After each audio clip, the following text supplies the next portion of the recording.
Hello everybody, welcome to Ink Paper Play Live. I'm Jo of Design with Jo, and these are bite-sized ideas for your crafting toolkit.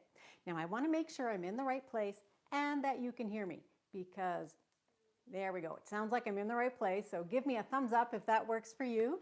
And also let me know where you're watching this from, because I love to hear where people are viewing in from around the world. And thanks very much. Hit subscribe if you think that this is something you want to see all the time. I come every Wednesday, short little tidbits for your crafting toolkit.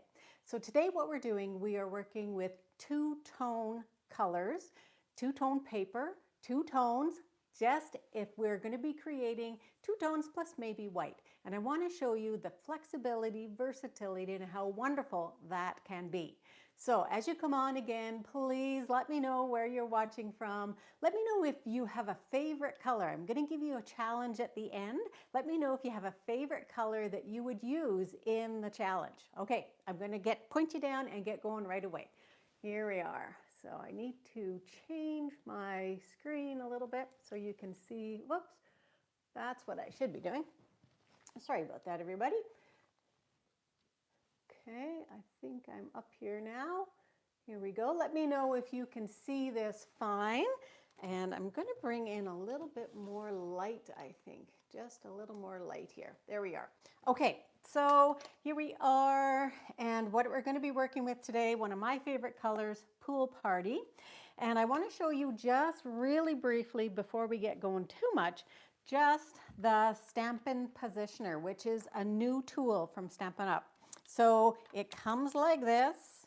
These are all the pieces that you need. This is the base plate, some magnets, and the magnets have a great little pickup for your fingers. So you want to see them this way as opposed to this way. They'll work this way, but you have to then get your nail underneath it. So this way is the right way to have them on there. Then there's a plate, and you use this plate with the Stampin' Up towards the bottom. And it fits over top of these little posts. So these little posts actually depress, and then on this side there also is, down at the bottom, these little guys that depress. So what happens is we go down and up, and that's how we create our image. And then there's one other piece I'm not going to show today, but if we wanted to do repeat stamping, so if we wanted words, for instance, to repeat, then we stamp them all the way down our paper. So also what we have is some grid paper, and on this base plate there are little holes here. Let me hold that up. Little nodules or little posts here. And your paper fits right over top. We're going to get to that in just a minute. I'm going to hold this up, and hopefully you can see that there are measurements here in inches and in centimeters and millimeters. And then also there is a little triangle here, and we're going to use that today. So I'm going to put this, first of all, on my little posts. So it just fits right over top. And let me pull those magnets out. So we're going to start with our two-tone right now. And I'm going to be using, let me just pull them in here. I'm going to be using the Greenery Lane stamps here. And we're also going to use one of the dies, which is here. Okay, so there's matching dies. And we are going to do the detailed, and then I'm going to also work with these guys here and some words. So I'm going to show you a bunch of different things. So I've got the ones I'm going to be using here on my envelope. I'm going to take a piece of Pool Party cardstock, and I'm going to fit it into this little triangle. Now what's great about this is that these two pegs are actually flat on this side. So it's sort of, you have to make sure it's in there. You can get it a little bit off, but it's meant to be the easiest way to get it in there, and then you're in a little triangle. And then I'm going to put my magnets on top, and then I'm going to put on my stamps. And your stamps go down like this. Okay, so we are going to go one over here. We're going to go one here, I think. Yeah, one there. We're going to go one here.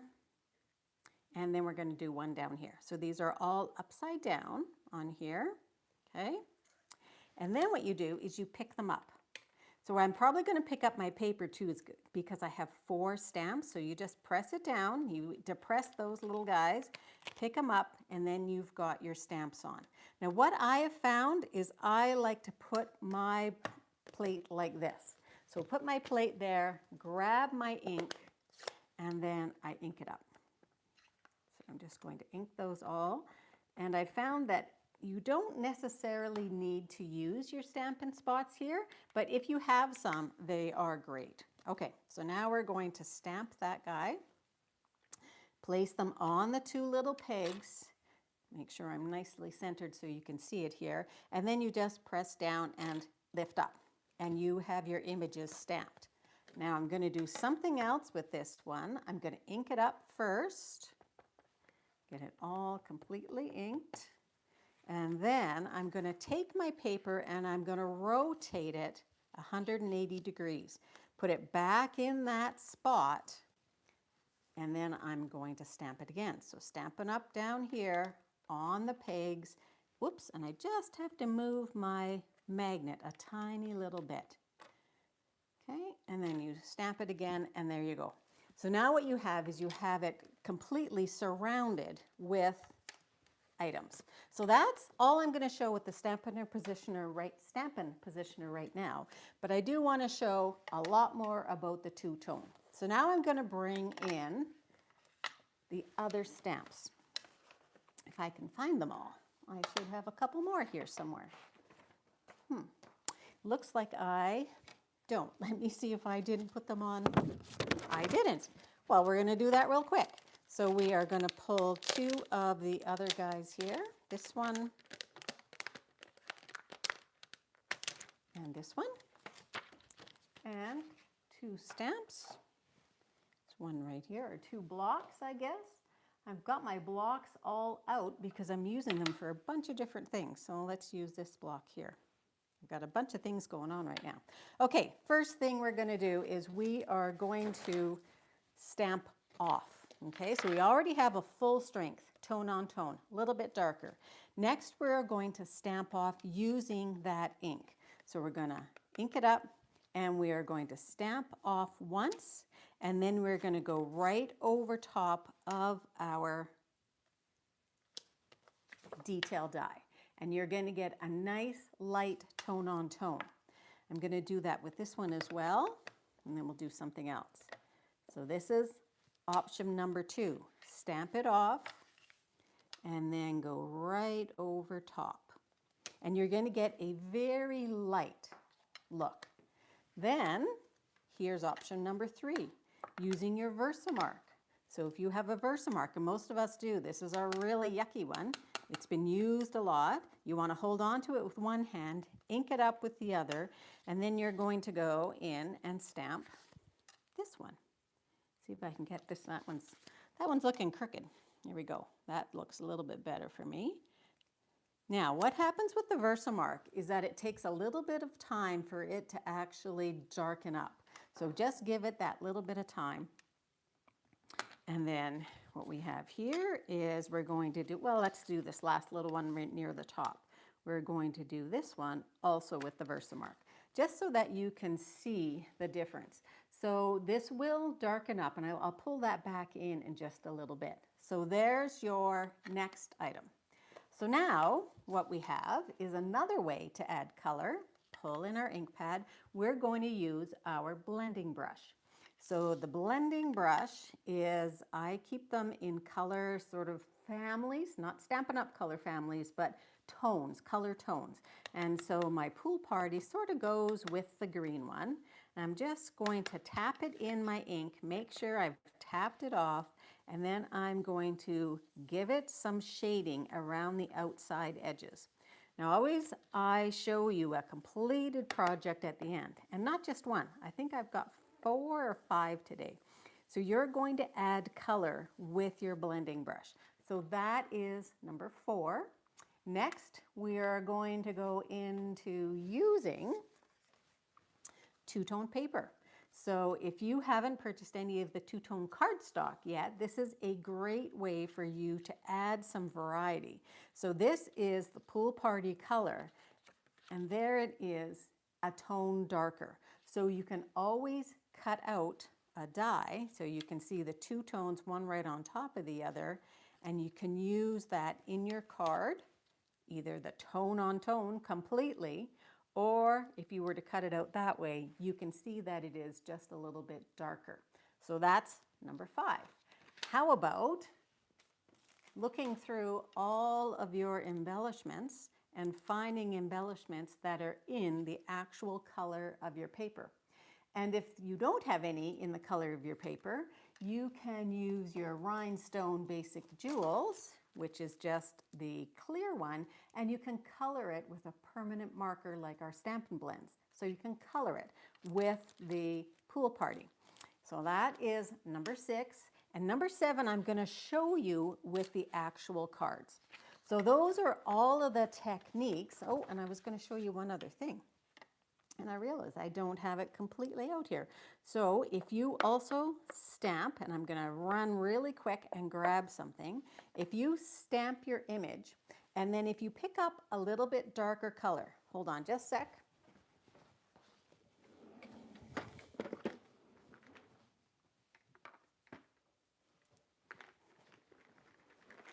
These are how I keep my what are these? Sponge daubers. So if you pick up a darker color, and you can, this doesn't have any color in it right now. Hold on just a sec. I forgot this one, obviously. So here's my Coastal Cabana. I'm going to pick up a little bit of Coastal Cabana, and I'm going to go around the outside edges. And I'm just going to give it a little bit different tone on tone. We'll close this all back up, put it over here, and I'm going to stamp it here. And you should be able to see it's just a tiniest bit darker on the outside edges.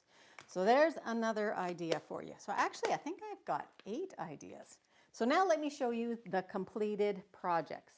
So with the one that we were working, and I'm going to also think about that challenge. What's the color that you're going to use first? And I would suggest you do want to pull out a bunch of different things that you have, but pull one stamp set that is going to work well with a bunch of different, with only one color or a bunch of different techniques. And your challenge is, what color would you use? And let me know which one. So here's the card made with that exact same design. So this is this one here. So it has everything going on. It's got the tone on tone full strength, lighter strength, and I did use Versamark for half of them. It has blending brush going around. It has one die that I cut out. So I just cut it out once, and then cut it apart and used it in behind in the tone on tone. I did stamp off and stamp in behind, and even though this isn't tone on tone, it's on the white, it's a little bit lighter, use the same color ink. And I did also blend in this guy with the blending brush on the outside edges, and then I used embellishments. So there's one completed card with a lot of those techniques. Now I want to show you the difference. So this one here, I did no outside blending. Can you notice the difference? Which one appeals to you the most? Do you like the one that's a little bit lighter and really light on the inside, or do you like the one that is a little bit darker? So you can let me know there. And then here's another one, different idea, different colors, similar kind of ideas. We stayed in the same color family and tones. I did the 2-tone on this guy up here. So that's with Lost Lagoon and Pretty Peacock. Now here's the other idea, is this one here. I'm going to hold it up so you can see. Before I used this one, I used my blending brush over top. So that's a bonus. So I put this on top of my paper and I used my blending brush over top of it. Not only did it color this, but it left the shadow behind, the reverse of it behind. And then I just stamped this in the same color. So a little bit of tone on tone there. Now this one has different colors, but this one is also tone on tone. So this one here, I did tone on tone with gray granite, which is not a color I use a heck of a lot, but I use the lasting linen. This is a background stamp set. Works great with either with your glass mat or the positioner. So this is what it looked like. Gray granite on top of gray granite cardstock. And then I cut out our little booth. Then I also use my blending brush around the outside edges. But the last thing I did, which is another bonus, is I used my pencil crayons. So I colored in to make it a little bit darker with my pencil crayons. So I hope you like those ideas. Again, your challenge is to let me know what color you would use to do this for yourself at home. And please hit subscribe and so you don't miss another one of my videos, or don't miss any of my videos. And I will see you next week on Ink Paper Play Live. Bye-bye.